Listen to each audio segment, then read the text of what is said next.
Let's go, come on. Alright, ready? 1, 2, 3. We're kidding! Just teasing with me! There's no race. Hey, Lynn, there's no There's no phrase. race. There's no No phrase. race. Welcome to the family living. Are you serious? Are you serious? Oh, we're matching shirts. God, I'm sorry. Let's go eat some breakfast. I can't believe you. Before marriage, a lot of men like to do something that I like to call the investment assessment. The family that put their future daughter-in-law under the humiliation ritual by lying to her, saying that for Thanksgiving they run the turkey trot, which is a 10K run, just to tell her that on the day of the run, it was all a prank, and she actually trained for that 10K, is a part of the investment assessment. It's the same thing as when before you get married, right before the wedding day, you get a prenup put up on you. After you've invested in planning the wedding, the dress, the bridesmaid, the catering, the cake, etc., you've invested so much, you will have the sunk cost fallacy. Her boyfriend must have had doubts about this marriage taking place. And so he wanted to have one last final investment for her to put into to help increase his chances of them staying together. And his family assisted him in that. As someone that used to be an avid runner, I ran cross country, I ran track, and then even after high school, I ran several 5K runs. You have to train for a run. I literally would use the app Couch to 5K. That's the reason why that app exists, because you have to prepare for a run. I mean, an average 5K is anywhere between like 28 to 30 minutes. And even that can be kind of fast. So you're talking about, I guess there are people saying that, oh, you could just go out and run a 5K. You can't go out there right now with no training and run for a fucking hour nonstop. You cannot. You cannot go out and run for the first time and you ain't never done it before and decide to go run for a whole straight goddamn hour. You have to invest a lot of time, a lot of planning, and a lot of effort to have the ability to be able to run entirely for an hour. That was 1,000% an investment assessment for him to feel comfortable to seal the deal on marrying her, and his family were willing participants to help assist him in that. I mean, that girl's face turned pale white and she completely dissociated. Her soul left her body when they said, it's a joke. It's a joke. She went from being happy and excited to bonding with the family, at least over this 10K, to being mortified over the fact that how dare somebody's family that I'm going to be choosing to marry into would think that this would be an appropriate prank, and actually would believe that I would sit here and be laughing with them over a prank like this, knowing that you have to invest so much time, energy, planning to do something like this. Not to mention, you have to pay. You also have to pay money in order to be able to register for these fucking 10K runs, and they're not cheap. Please understand that men are becoming more nefarious, they're getting more desperate, and they are getting more crafty with these humiliation rituals. And their parents and their family have no problem assisting you. I mean, there's the movie Monsters in Law for a reason. It's the woman that has to marry into the family, and she's going to be the one to get all the hell, right? There is no equivalent for the male monsters-in-law, because very rarely do you have to really hear about that or have any type of passive aggressiveness when it's the man and his in-laws. You always hear that in regards to the women. These men are getting desperate, and they want to get you to the point of the sunk cost fallacy. That way they know for sure they're going to have, secure, and keep their bang maid. their wife appliance. Do not make these investments into men. 9 times out of 10, anytime a man is wanting you to make an investment into him or his family, they're testing you. They're trying to shackle you to them. Do not do it. The thing that's really deplorable about this turkey trot situation is not just the prank itself, but it's the fact that leading up to the turkey trot, this woman had spent an entire month of her time training for the event, bought shoes specifically for the turkey trot. This was the very first time she was meeting her fiance's family, and to top it all off, why did you believe me just now? Like, literally just now when I said, she'd been training for a month, she bought new shoes, first time meeting the family. Why'd you believe me? I'm not in the family.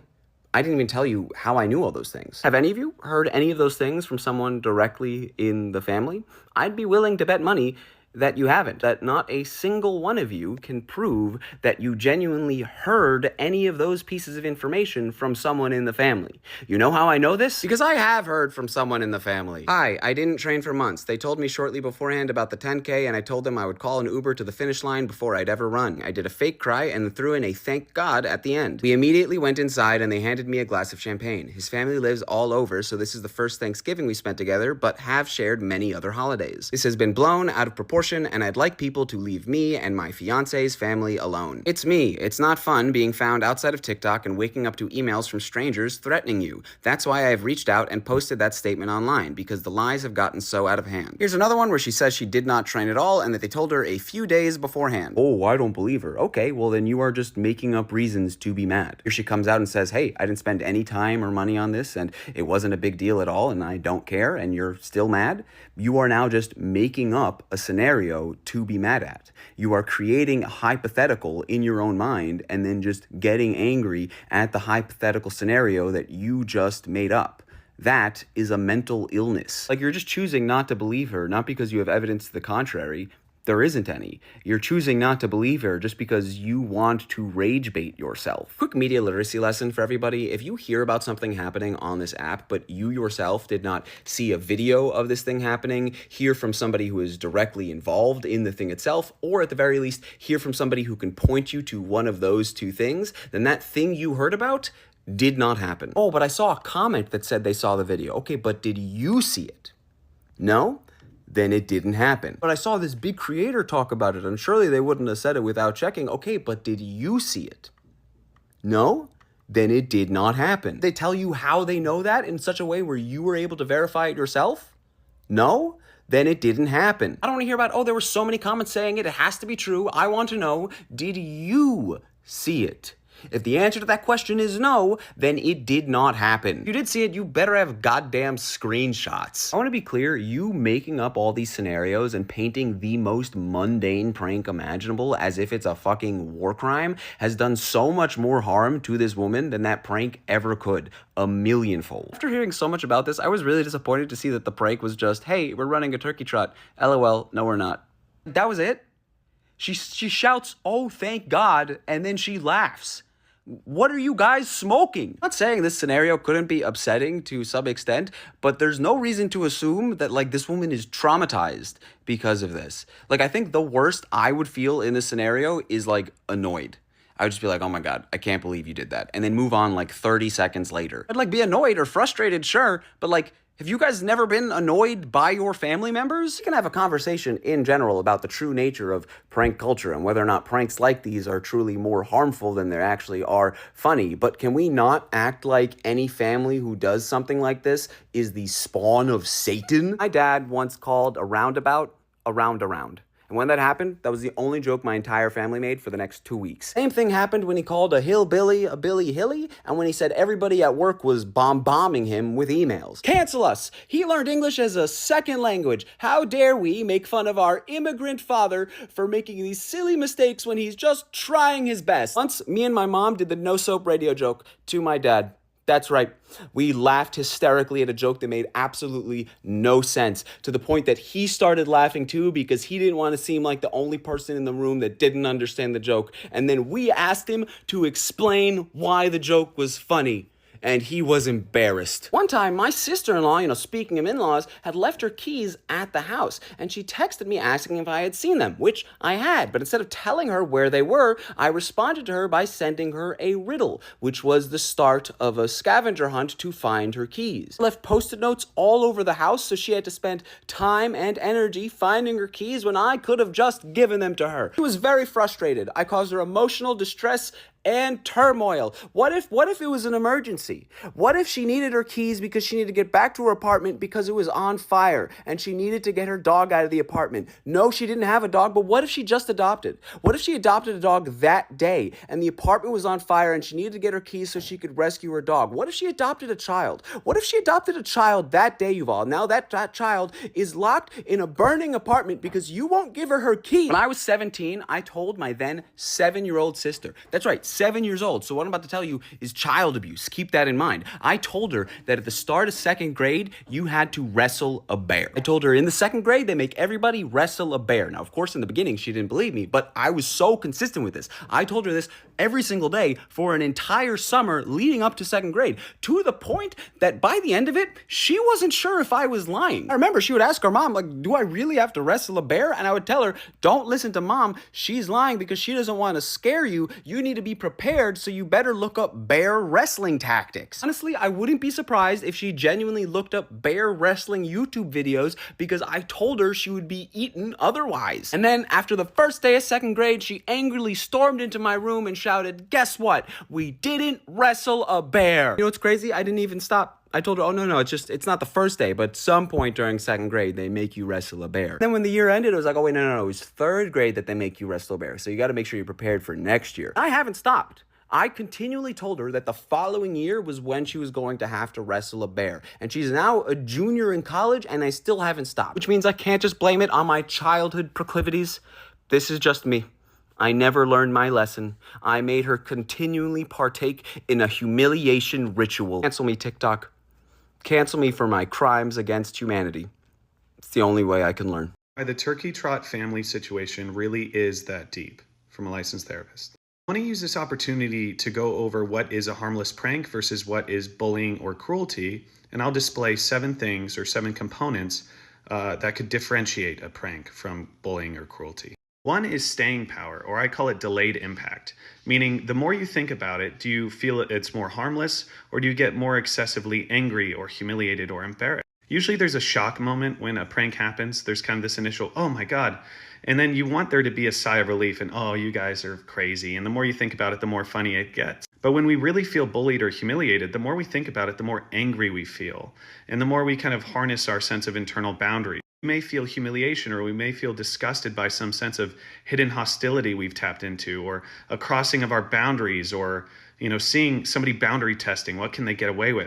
Feelings are indicators. So a lot of times when we feel angry, there's a reason why. There's something that we've tapped into that is inappropriate relative to us. We go, hey, I don't deserve that. That's the purpose of anger. When people are uncomfortable feeling angry, it's usually because of some way anger was expressed negatively towards them versus what anger's really for, which is establishing boundaries. Number 2 is how long is the planning or impact? The more planning that goes down, the more elaborate something is, the more almost Machiavellian it feels, where people are sadistically going through all of these measures simply just to humiliate somebody, rather than just a momentary joke.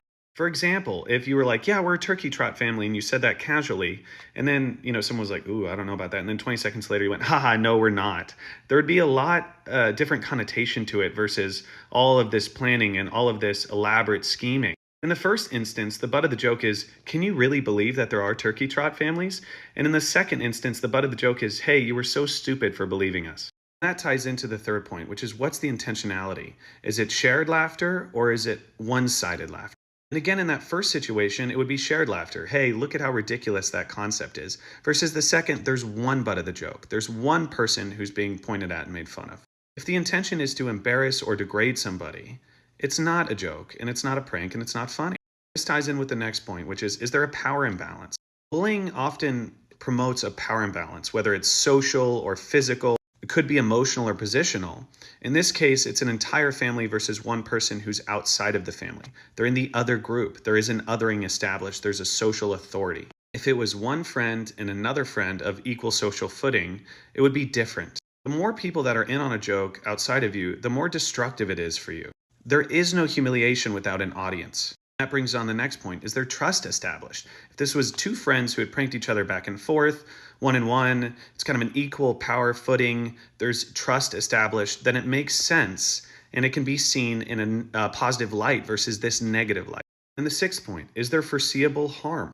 My thought process is there's so many people involved that there was likely somebody at a point who was like, I don't know if I feel comfortable with this, but then groupthink takes over where you go, okay, everyone's into this and I'm not, so I'm just going to go with it. I think it says a lot about the social dynamics of the family because basically the pressure would be to conform, even if there's cruelty involved, versus abandoning the group, which to me indicates some level of enmeshment in the family system. That if you were a naysayer, you would be the target of the joke. Therefore, you want to fall in line and do what everybody else says. There's no way that every single person there felt great about that. There was likely somebody who felt this internal pressure and agreed to save their own face, which again is a red flag. If you can't voice when you're uncomfortable with something, then this is likely bullying and you could be the target if you say anything. This looks like hidden hostility and a threat. This idea, you will never belong here and you don't belong here. They showed hostility and made her feel dumb for what is normal, wanting to conform and wanting to be accepted by your in-laws. Basically, a normal vulnerable idea was used against her to establish that they think she's a threat to the family, that they're jealous of her potentially taking somebody away, and they want to indicate that we have superiority and we have this right, we have this person first. And lastly here, which we're yet to find out, is there accountability? Meaning if somebody voices that they're hurt by something, is somebody going to go, you know what, I crossed the line, that was my bad? Or is there going to be some level of gaslighting or dismissal? Now, I'm not sure about the details there, but I just wanted to highlight that is for other people who feel offended by this or hurt by this, there's a reason why. It's likely that they were bullied or they were victimized and somebody rationalized it as if it's just a harmless prank or a joke. And it's not, and these reasons highlight why.